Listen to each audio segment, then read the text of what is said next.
하나님 말씀은 요한계시록 6장 3절부터 6절까지를 제가 읽겠습니다. 둘째 인을 떼실 때 내가 들으니 둘째 생물이 말하되 너는 오라 하니 이에 다른 붉은 말이 나오더라. 그 탄 자가 허락을 받아 땅에서 화평을 제하여 버리며 서로 죽이게 하고 또 큰 칼을 받았더라. 셋째 인을 떼실 때 내가 들으니 셋째 생물이 말하되 오라 하기로 내가 보니 검은 말이 있는데 그 탄 자가 손에 저울을 가졌더라. 내가 네 생물 사이로부터 나는 듯한 음성을 들으니 이르되 한 데나리온의 밀 한 되요 한 데나리온의 보리 석 대로다. 또 감람류와 포도주는 해치지 말라 하더라. 오늘 말씀을 가지고 붉은 말 탄 자의 큰 칼, 검은 말 탄 자의 저울이란 제목으로 말씀을 나누겠습니다. 요한계시록은 성경의 결론이고 마지막에 있습니다. 우리는 보통 요한계시록을 어렵다고 생각하는데 그것은 기준점을 혼돈하기 때문에 그렇습니다. 요한계시록에서 기준되는 시점이 있습니다. 그 시점은 주님이 재림하시는 주의 날입니다. 그래서 주님이 재림하시는 주의 날, 그건 미래이죠. 우리에겐. 그 시점을 중심으로 해서 그때까지 일어나는 일, 또 주님이 재림하시는 그 날에 나타나는 일, 그리고 주님이 재림하시는 날 이후에 나타나는 일들을 기록한 것, 그것이 바로 요한계시록입니다. 요한계시록 1장 19절에 보면 사도 요한에게 내가 지금까지 보아온 것과 지금 내 앞에 벌어지는 일과 그리고 장차될 일을 기록하라. 그렇다면 사도 요한은 그 당시에 어디 있었을까요? 사도 요한은 지금부터 약 1900년 전에 반모섬에 유배되어 있었습니다. 몸은 반모섬에 있었는데 성경에 보면 영으로는 주의 날로 옮겨졌다는 것입니다. 그러면 주의 날이라는 것은 거기에서 어느 장소일까요? 우리는 데살로니가전서 4장 16절 17절에 보면 공중에서 주님이 우리를 영접해 주신다고 하기 때문에 주의 날은 바로 공중까지 가 있는 것입니다. 다시 말해서 사도 요한의 몸은 반모섬에 있었지만 영은 혼과 더불어 빠져나가서 미래로 가서 거기에 주님과 일곱 촛대, 일곱 교회가 함께 있는 모습을 보게 되는 것이죠. 그것이 바로 주님의 날의 일입니다. 그래서 그때까지 가는 동안에 시간 여행을 하는 것이죠. 그때까지 본 것과 주님이 재림하는 그 순간에 벌어진 일을 본 것과 그 위에 있는 것을 본 것이 바로 요한계시록의 내용입니다.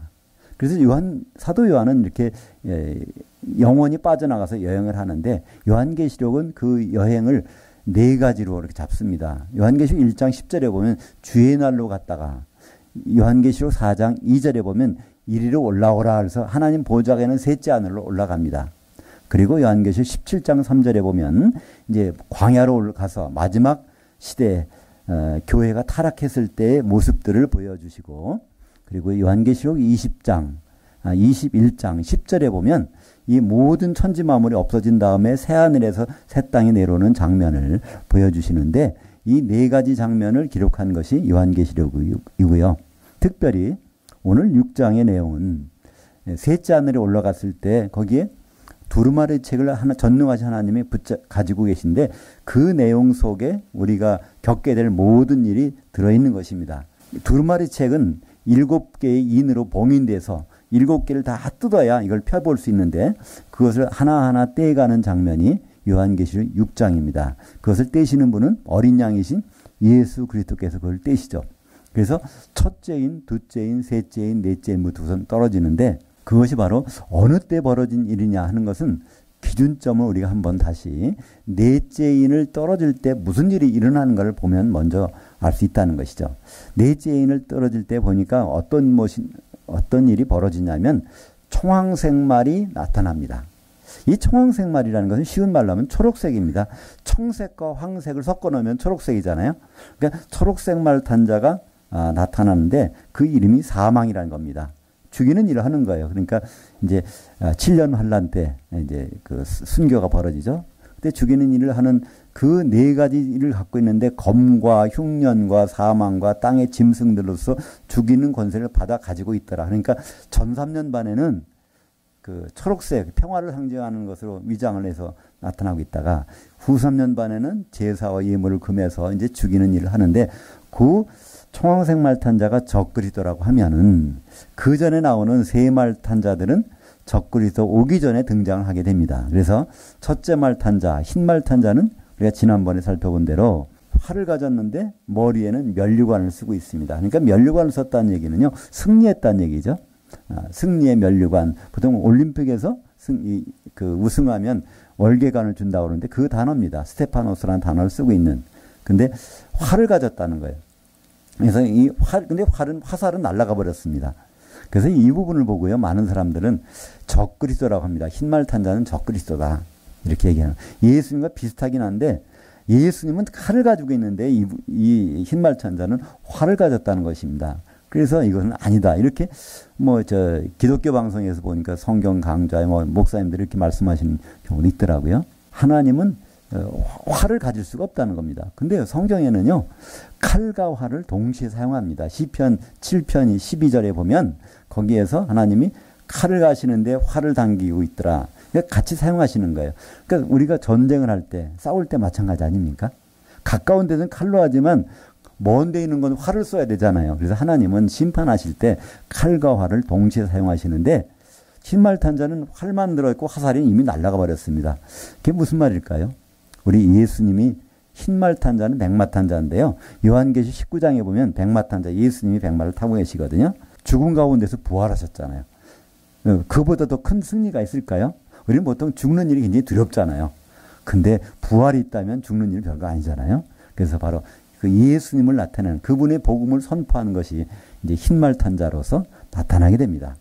근데 이제 그 다음에 나타나는 것이 3절과 4절이 나오는 붉은 말탄자가 나옵니다. 그럼 과연 이 붉은 말탄자는 누굴까요?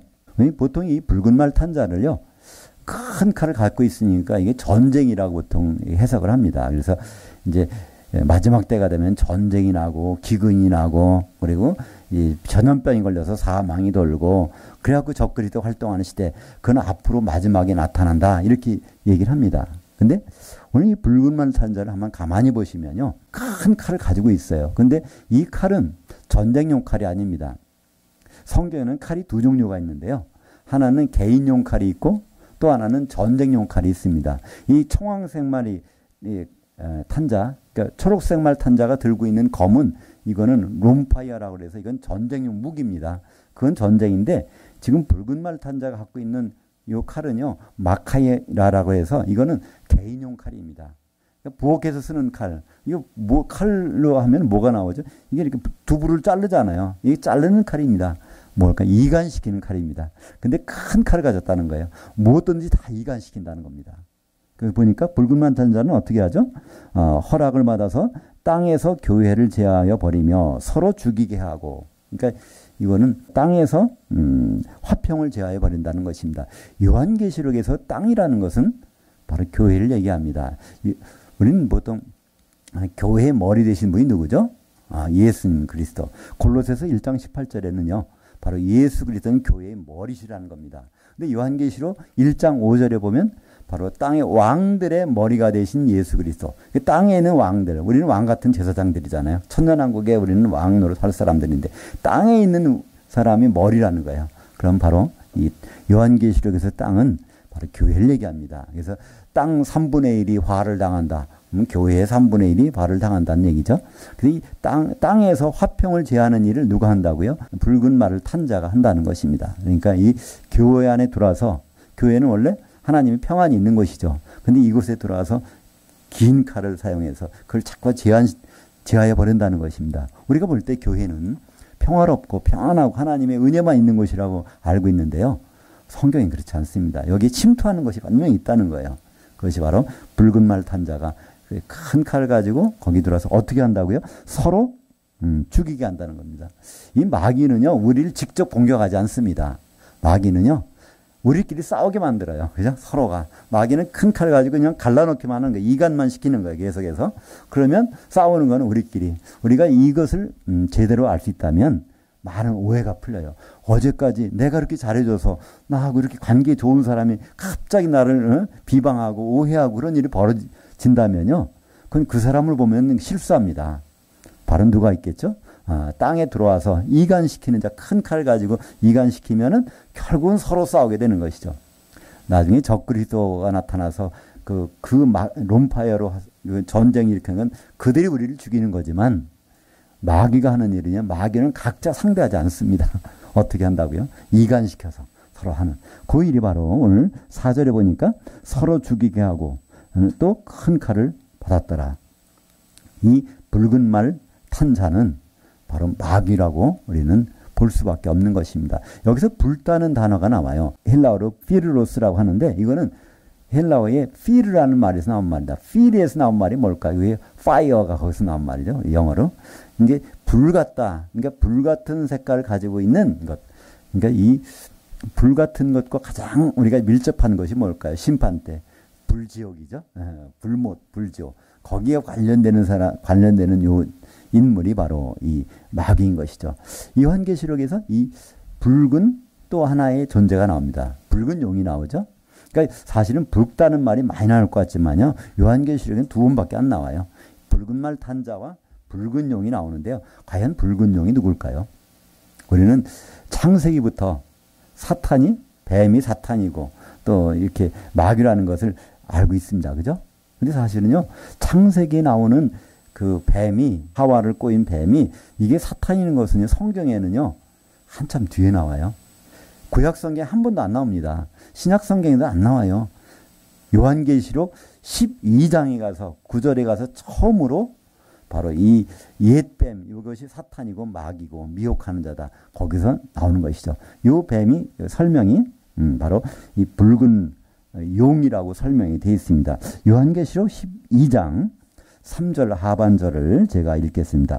큰 붉은 용이 있어 머리가 7이니요 뿔이 10이라. 큰 용이 내쫓기니 옛뱀 곧 마귀라고도 하고 사탄이라고도 하며 온 천하를 꿰는 자라. 그가 땅으로 내쫓기니 그의 천사들도 그와 함께 내쫓기니라. 여기서 이제 용으로 옛날에는 뱀했다는 거예요. 그 뱀은 어디 땅을 기어다니잖아요, 그죠? 용은 공중에 다니는 거죠. 그러니까 공중 권세 잡은 자로 지금은 우리 활동하는, 옛날에는 땅으로 기어다녔던 이것이 바로 사탄이고 마귀인데 요한계시록에서는 붉은 큰 용으로 나옵니다. 이 붉은 큰 용이 어디서 활동한다고요? 땅에서 활동한다. 이 땅은 요한계시록에서 교회라고 그랬죠. 그래서 이 붉은 말 탄 자나 이 붉은 큰 용이나 하는 일도 같고 결국은 같은 사탄 마귀의 역할이라고 볼 수가 있습니다. 그러니까 우리가 이것을 만약에 그냥 전쟁이다. 앞으로 예수님 오실 때는 전쟁이 나고 기근이 나고 이렇게만 알아버리면요. 우리를 대적하는 악한 존재를 우리는 그냥 무시하고 사는 거예요. 그냥 우리는 그냥 도매금으로 넘어가서 나중에 보면 후회하게 되죠. 근데 만약에 우리가 이 요한계시록 6장이 나오는 붉은 말의 정체를 제대로 알 수 있다면요. 우리는 정신 차려서 제대로 오해하지 않고 살 수 있습니다. 성도 간에 서로 문제가 생기고 오해가 생기면요. 나중에 그 사람을 원망할 것이 아니라 오히려 이 정체를 한다면요. 그분은 어떻게 할 수 있을까요? 불쌍히 여기게 되는 것이죠. 그죠? 아, 저분이 나를 그러는 것이 아니라 그 배후에 붉은 말 탄 자가 거기에 큰 칼을 놔서 이간시켰기 때문에 거기에 사로잡혀서 이렇게 하는구나. 그러면 얼마나 그분이 불쌍히 여겨질까요? 그죠? 서로 그 정체를 알면서 오해가 풀리게 될 것입니다. 그래서 이게 화평이 없어졌던 것이 다시 이렇게 연결되는 것이죠. 이 화평이란 단어, 이 평화란 단어는요, 원래 연결시킨다는 단어입니다. 우리가 하나님과 끊어졌기 때문에 평안이 없는 거예요. 우리가 하나님과 연결된다면 우리가 평안하지 않을 수가 없습니다. 그죠? 그래서 이 화평을 제어하는 것은 마귀가 큰 칼 가지고 이간시키는 거고, 하나님은 그것을 다시 합해서 평안을 주시는 그 일들이 언제 벌어진다고요? 적그리스도 청황생말이 나타나기 전에, 환난 전에 이제 주님 오실 때가 되면 그런 일이 우리 가운데서, 교회 가운데서, 땅에서 벌어진다는 것이죠. 붉은 말이 나타나게 되면 그 다음에 나타나는 것이 이제 5절과 6절에 나옵니다. 셋째 인을 떼실 때 여기 뭐가 나오죠?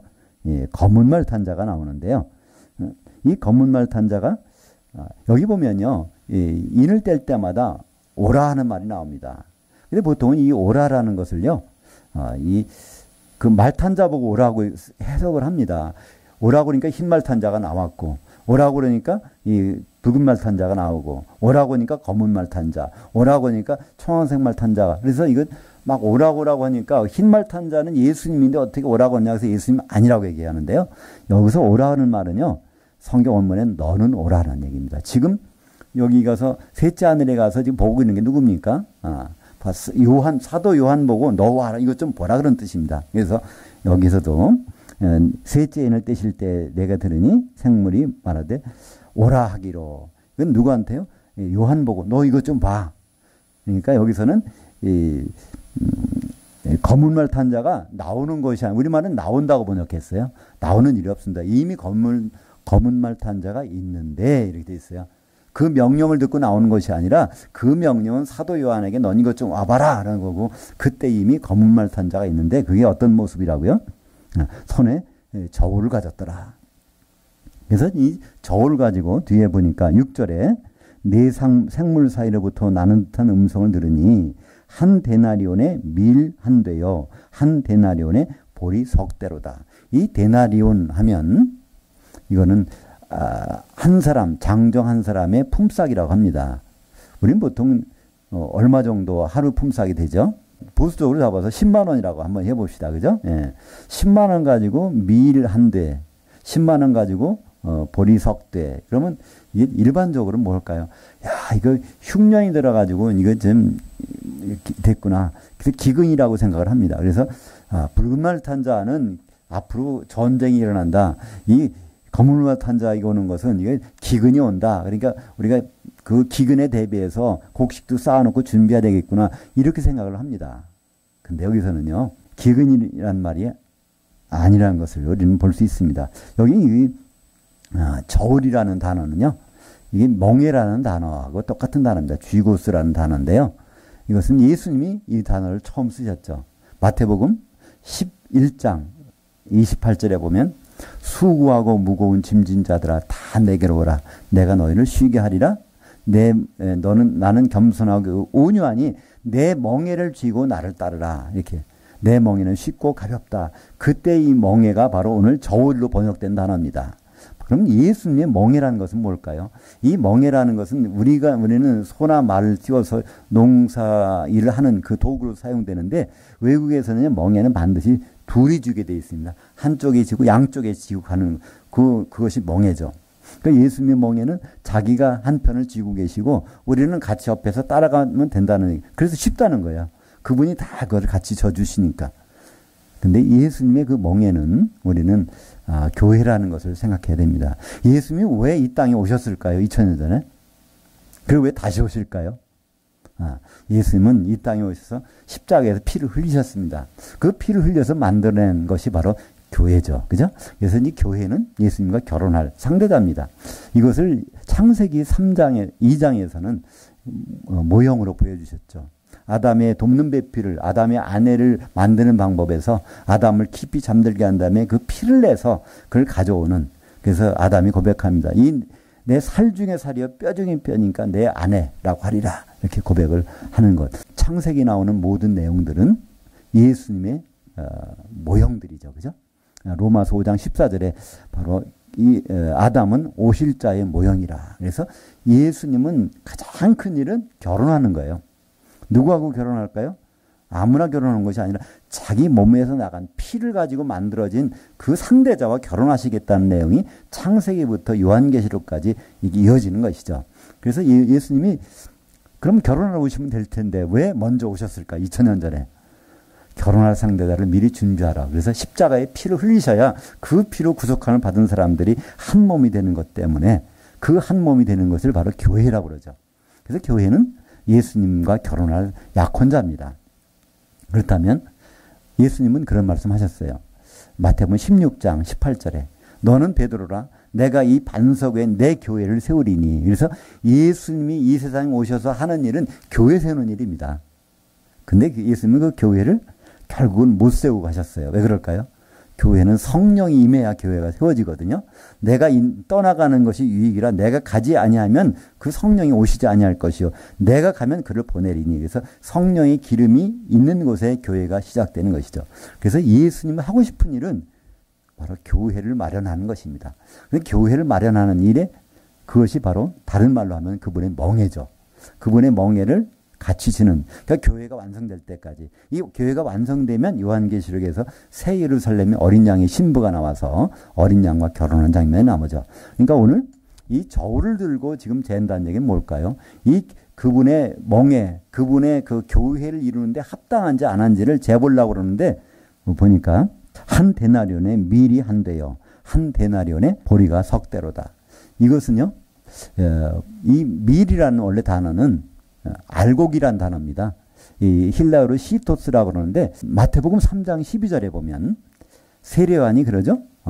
바로 나는 물로 세례를 베풀지만은 내 뒤에 오시는 예수님은 능력이 많으셔서 바로 성령과 불로 세례를 베푸시리라. 그래서 예수님은 성령으로 세례 베푸시는 분, 그 다음에 나중에는 불로, 그 불이라는 건 어떤 불이죠? 지옥불입니다. 그러니까 성령으로 세례받지 않는 분들은 나중에는 지옥불에다가 세례받는다는 거예요. 이 세례라는 단어는 잠겨버린다는 것입니다. 우리가 성령에 지금 잠겨있다는 얘기는 그것은 얼마나 은혜인지 모릅니다. 그걸 뒤에 설명이 있어요. 그것은 바로 우리가 물세례 그러니까 성령 세례는 불세례다 이렇게 오해하면 큰일 납니다. 불세례는 지옥불에 잠겨지는 거예요. 그래서 그것을 설명하는 것이 마태복음 3장 12절에 나옵니다. 바로 그분이 오셔서 알곡은 곡간에 드리고 쭉정이는 꺼지지 않는 불에 태우시리라. 그래서 이 알곡은 기름에 들어있는 성령 세례 받은 사람들, 안에 있는 사람들이 바로 알곡이라는 겁니다. 이 알곡이란 단어가 시토스라는 단어가 오늘 요한계시록에서는 뭐라고 번역되어 있죠? 밀이라고 번역되어 있습니다. 그러니까 이 알곡이 너무나 없다는 거예요. 품귀 현상이 일어나는 겁니다. 다 쭉종이 가라지만 있는 거예요. 알곡이 워낙 없으니까 가격이 폭등해서 바로 이 한 데나리온에 10만 원에 이 밀 한 대밖에 안 되는 거예요. 그러니까 알곡이 얼마나 귀하면 보리도 마찬가지로 알곡의 한 종류죠. 보리는 척박한 땅에서 나오는 것입니다. 그러니까 알곡이 된 사람들을 재어보는, 그러니까 예수님이 흰말 탄 자로서 복음이 선포되면 그 다음에 저절로 예수 믿는 것이 아닙니다. 복음이 선포되면 뒤따라오는 자가 있어요. 예수님이 요단강에 세례를 받으신 다음에 바로 사역을 시작하실 때 불청객이 옵니다. 누가 오죠? 마귀가 반드시 따르는 거예요. 그죠? 그것을 이겼을 때 마귀가 얼마 동안 떠나더라. 마찬가지로 우리는 세상에 살다는 별 문제 없어요. 근데 세상에서 잘 살던 분이 복음을 받아들여서 살게 되면 반드시 어떤 현상이 나타납니다. 큰 칼을 가지고 와서 하는 사람이 나타나는 거예요. 그것을 이겨내느냐 못 이겨내느냐, 쭉정이가 되느냐 알곡이 되느냐를 누가 나타나는, 이 검은 말 탄 자가 와서 그거를 재본다는 것입니다. 바로 알곡은 어디에 쓰이는 것이죠? 알곡은 바로 그분의 교회를 만드는 데 사용되는 것. 그것이 바로 되는지 안 되는지를 재본다는 것이죠. 그리고 또 한마디 뒤에 나옵니다. 뭐가 나오죠? 감람류와 포도주는 해치 말라 하더라. 예수님이 추수에 비유해서 그런 말씀하시죠. 알곡을 심었는데, 곡식을 심었는데 하룻밤 자고 나니까 이 가라지가 안 하는 겁니다. 그래서 이걸 뽑아버릴까요? 그랬더니 뽑지 말라는 거예요. 그거 가라지 뽑다가 아주 알곡까지 다친다는 것입니다. 이것은 어느 비유입니까? 천국 비유예요. 우리는 죽어서 천국 간다고 그러는데 예수님은 그런 말씀 안 하세요. 천국은요, 이 알곡이 심겨진 곳에 가라지도 같이 자라고 있고 그것이 같이 공존해 자랄 때 나중에 추수하러 오시겠다는 것이 천국에서 벌어진 일이라고 말씀하고 있습니다.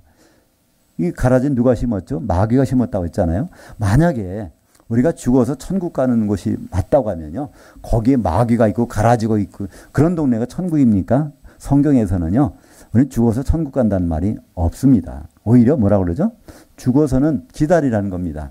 예수님 오시면 바로 그리스도 안에서 죽은 자들을 먼저 일으켜서 공중에 이끌려서 예수님 만나게 해주고 그때까지 살았던 사람은 뒤따라서 그분을 영접하게 해주는, 이것이 성경에 주신 말씀인데 우리는 예수 믿으면 죽어서 천국 간다.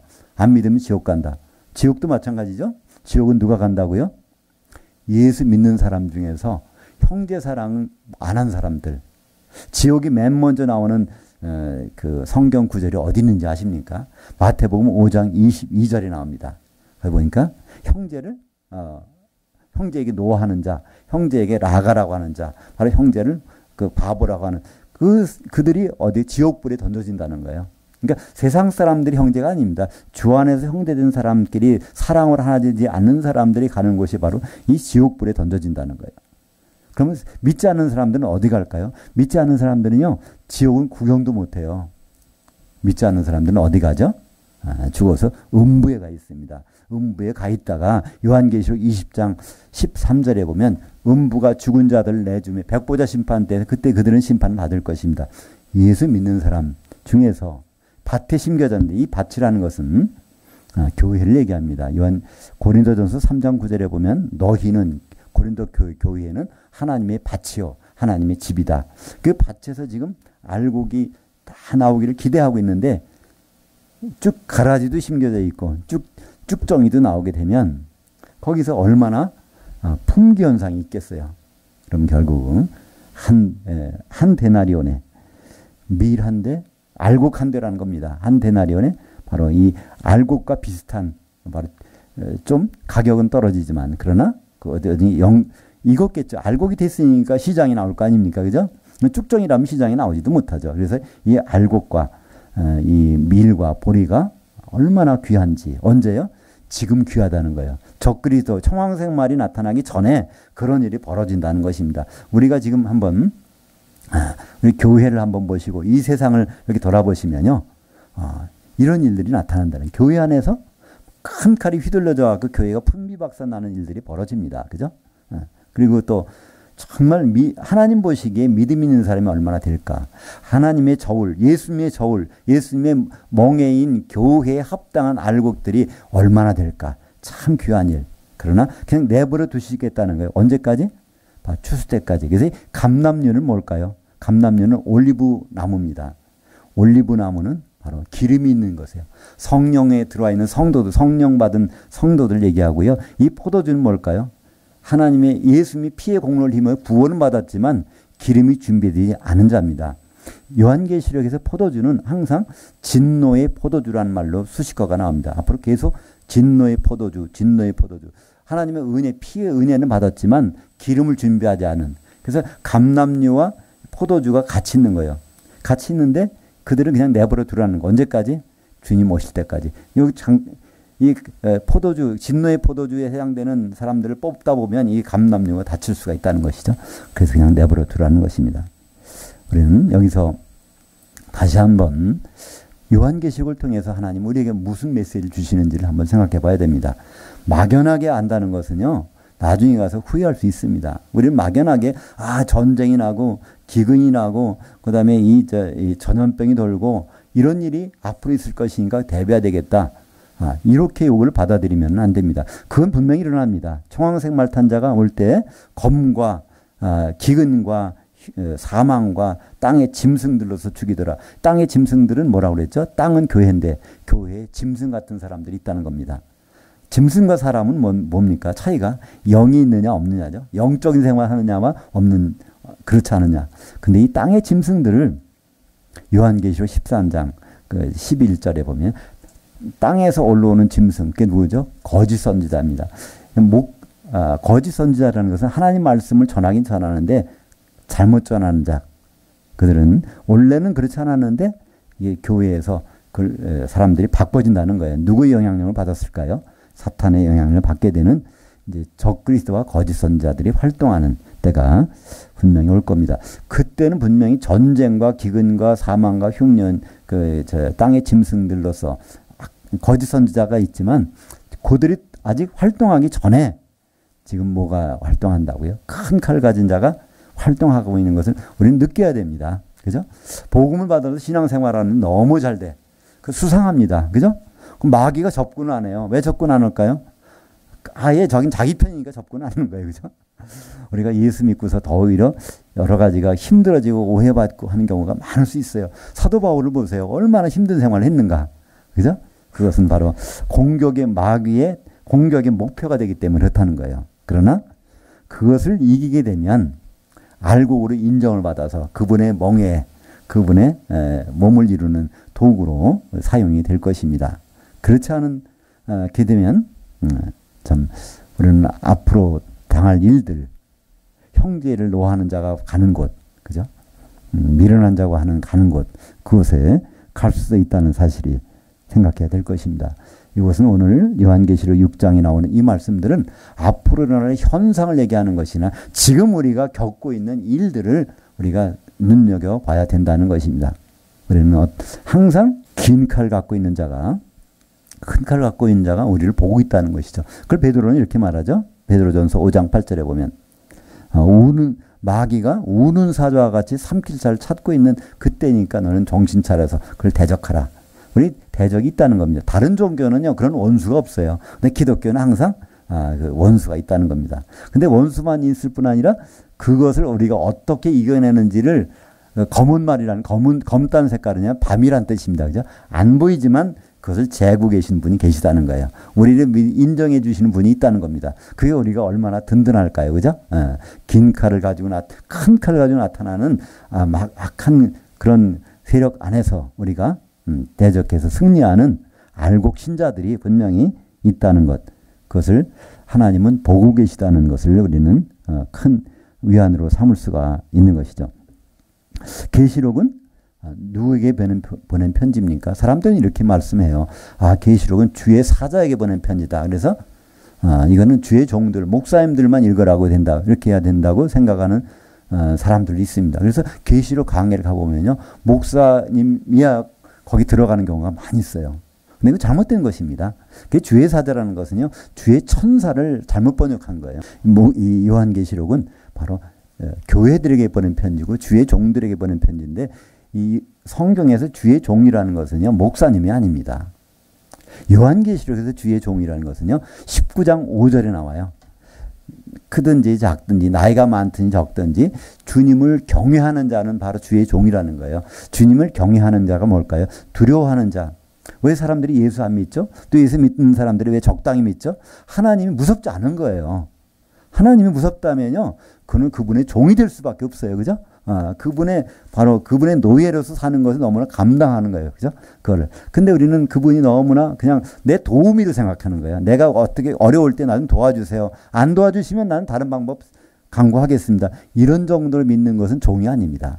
바로 예수님을, 하나님을 바로 주인이라고 생각하는 그 사람이 바로 종인데 그 사람들에게 보낸 편지가 바로 요한계시록이고요. 요한계시록 22장 16절에 보면 나 예수는 바로 교회들에게 내 천사를 보내서 이걸 다 증언했다. 교회에게 보낸 편지입니다. 그러니까 교회에 다니는 분이라고 하면 요한계시록을 안 읽으면은 이거는 예수님 무시하는 거예요. 그죠? 이걸 꼭 필요해서 요한계시록 1장 3절에 보면 이 예언의 말씀을 읽는 자들과 듣는 자들과 이것을 지키는 자, 이건 주목해 보는 사람들이 복이 있나니. 여기에 요한계시록 해석해 보라는 말씀 전혀 없습니다. 요한계시라는 것은요. 계시는 이게 뚜껑을 열어서 그냥 보여주는 거예요.